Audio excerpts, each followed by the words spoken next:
we've covered the F-Zone Astra Stream and the Fluval BioFX media. We've also covered the Aquarium Co-Op CO2 regulator. There's one more thing in Fallen Forest that was a part of the testing that all went together at the same time, and that is the heater. So, I've had this thing running for a few months. Let's talk about whether or not it's great or just okay. Hello everyone, this is Bentley, and today we're going to be talking about the Aquarium Co-Op 100 watt heater. Mine still in the tank, but we'll take it out in a minute. For this design, right, it's this nice one, simple, easy. I've had it in there for a little over 4 months. We're getting close to 6 months at this point. And unfortunately, mine, like a few others I have seen, has hit an error code, E8. And if you look in the manual, the E8 error code basically says that the temperature probe is malfunctioning and you need to contact customer service to get a replacement. Now, thankfully, this has a 1-year warranty, and I'm within that 1-year warranty. So I'm contacting customer service, and I'm going to get a replacement. But I think it warrants talking about this regardless. Can we talk about the customer service experience? Of course, but Aquarium Co-Op is pretty well known for having customer service that is phenomenal. Probably the best in the industry, at least within the United States. And frankly, being some semblance of a YouTuber, you could probably expect that my customer service experience would be slightly more urgent or better, right? Even as a small channel, so I don't think it's fair to properly review. You guys already know. If you're a customer, you know how good their customer service is. But let's talk about the heater and what I like and what I don't like. As a quick disclaimer, this was provided to me by the Aquarium Co-Op. It came in a kit with the CO2. So this is technically sponsored. I'm not being paid for the content. I was basically given the product and just told, hey, test it, review it. They have no input on my video, etc., etc. But we do need to do those disclaimers because that's the way the FTC likes it, and I don't want to get fined. So I want to talk about the first pro, and that is the easy temperature checking and the fact that if you do like it, there is a bright LED on the heater itself that tells you the current temperature in the tank according to the probe.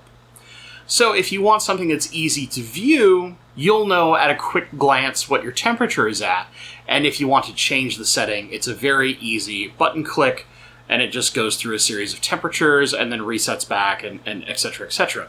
It's very, very easy. The second major pro to this one, it has an extremely long cord. I know that they go off about this a lot, and maybe that's not a big bonus to you, but from a perspective of if you want to wire this, or maybe you have to have your particular plugins a little farther away from the tank, you're going to have more than enough cable to reach. I see that as a positive. The actual temperature control is in line and not on top of the heater. I cannot tell you the number of heaters I have tried between Marina, Fluval, even the Eheim Jaeger heaters, where over time, as they sit in a tank, sometimes adjusting them can get a little tough, whether it's just natural mineral content that builds up as you deal with evaporation and all that kind of stuff. Whatever it may be, some of them just get a little harder to adjust over time. So having your control completely absent of the actual physical in-water device, to me, is a big positive. I also don't have to worry about reaching in or over my tank if I need to make an adjustment.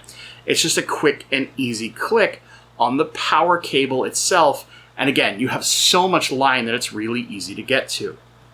This could also be a negative if you're trying to do a big racking system and you're trying to run your cabling really clean in the back. You could potentially make it a little hard to actually get to those controllers. But if you're smart about your cable routing, you can make that controller easily accessible and relatively hidden at the same time. The final kind of positive I'm going to go to, it's 100 watts in a small encased unit.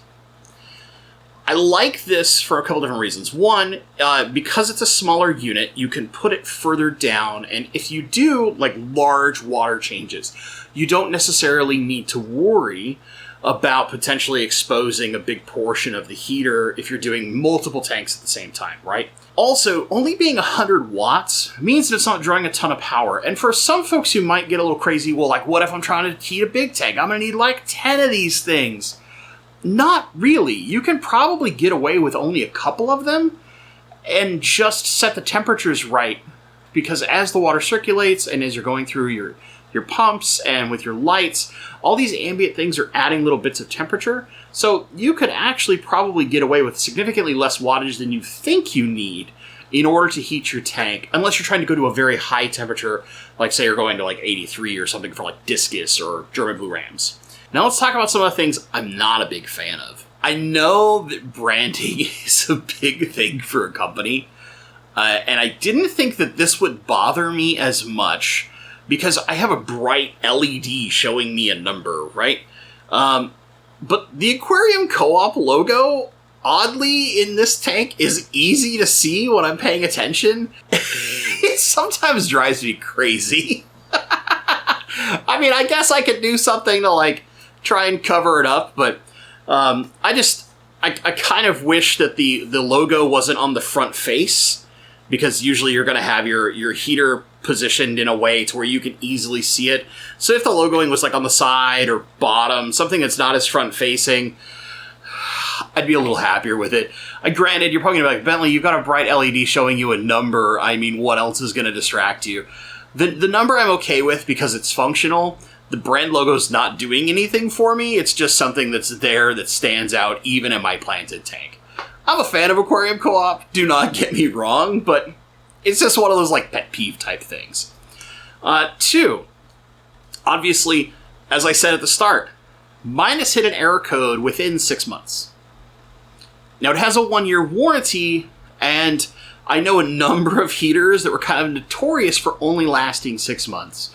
So from what I've seen online, I'm in the minority. I haven't seen a ton of people say that, like, I see these burn out a lot. And I will kind of poke at Aquarium Co-Op's customer service just to see if I can get some kind of information. They're probably not going to tell me too much, let's be honest, but I'm curious what the fail rate is so far. Just because 6 months is usually a good amount of time to tell you whether or not your heater is going to last years or whether you're replacing this thing almost every year.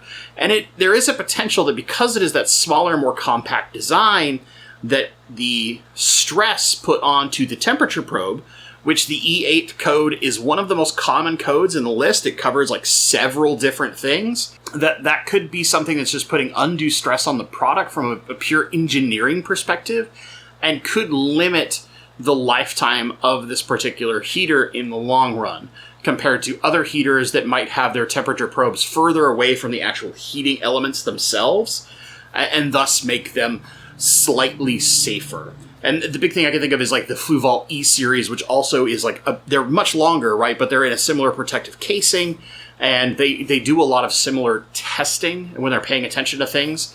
So it's just a thing that I think about as a potential. Now, unlike some other heaters out there, you have a 1-year warranty. I know of some heaters that only give like 3 months and 6 months.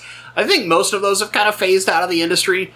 But at least you do have a 1-year warranty. So if you do have a fault that happens earlier than expected, like mine, you can get it replaced. Their customer service is good. Their shipping is extremely fast. So it shouldn't be a very fast process. Honestly, I've left my tank longer than I probably need to because I heat this room using my dehumidifier that's sitting down here beside me. So I'm not really worried about the temperature dropping too much. It's just instead of being at like 676 or so, like I normally like to keep this tank, it's probably sitting at about 73. The fish don't care, but for the purpose of maybe I don't want those shifts in temperature because it could anger some of my plants, it would be good to replace it quickly. And for most people, that replacement is going to come quickly because Aquarium Co-Op's shipping is very fast. My last negative is really simple. We are on a simple, just temperature control with an LED. There is not like a stealth way to hide the LED. This would be a feature and make it more expensive because you're adding extra components, and thus you're actually adding extra points of failure. But for those who might be crazier than even me, where I'm like, I don't mind seeing the temperature readout, but man, don't show me that logo. maybe you don't want to see the temperature readout either. You're trying to make this thing as stealthy as possible.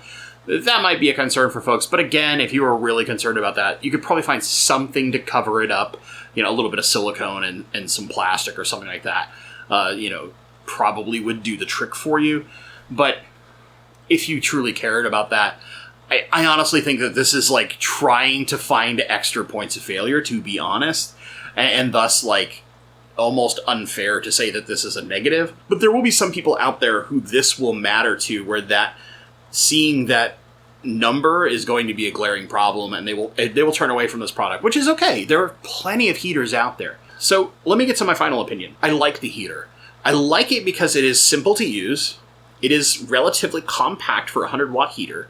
And because it is done in all black and not the traditional like Aquarium Co-Op green, it hides pretty well in Aquarium if you want to.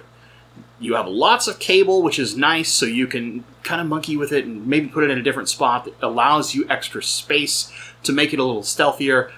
But there are a few negatives, and like I said, mine dying within 6 months is kind of a... but I have that 1-year warranty, and I can use that 1-year warranty to get myself a replacement. And again, once we get the replacement, we'll check in again 6 months later just to see, is this an anomaly? Or is this more common than I might think? So the final bit we can talk about real fast is just the price. Whether you buy the 50-watt version or the 100-watt version, I have the 100-watt, and I think in general most people will probably use the 100-watt. They're the same price, $26.99 US. Given the control, the cable, and the LED readout, I think that's actually a really fair price for a heater. Are there some slightly cheaper heaters out there? Honestly, post-pandemic, not really. Most of the heaters that are reasonable or have a decent warranty are a similar price point or potentially even more expensive. There are some that are cheaper out there. Do not get me wrong. But I think for its price point with what you're getting, as long as my one having its error code within that period of time is an anomaly and not the norm, it's worth the price. So that's it. That is my review of the Aquarium Co-Op 100-watt heater after about 6 months, and despite having my particular heater go oops. I think overall it's a nice heater. I'm going to get a replacement. That replacement is going right into this tank, and I'm not going to change it to a different type of heater.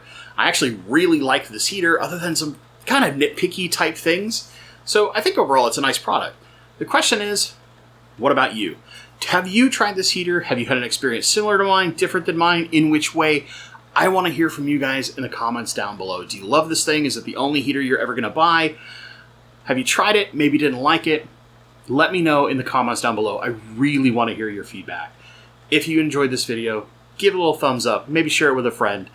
And if you're not subscribed, consider subscribing. Maybe even ring that little notification bell, because that's one of the best ways to help out someone like me for absolutely free, to help the channel grow and thus help me produce more stuff like this, test more products, monkey around with more fish tanks, have a little bit more fun. As always, gang, thank you so much for watching, and stay awesome.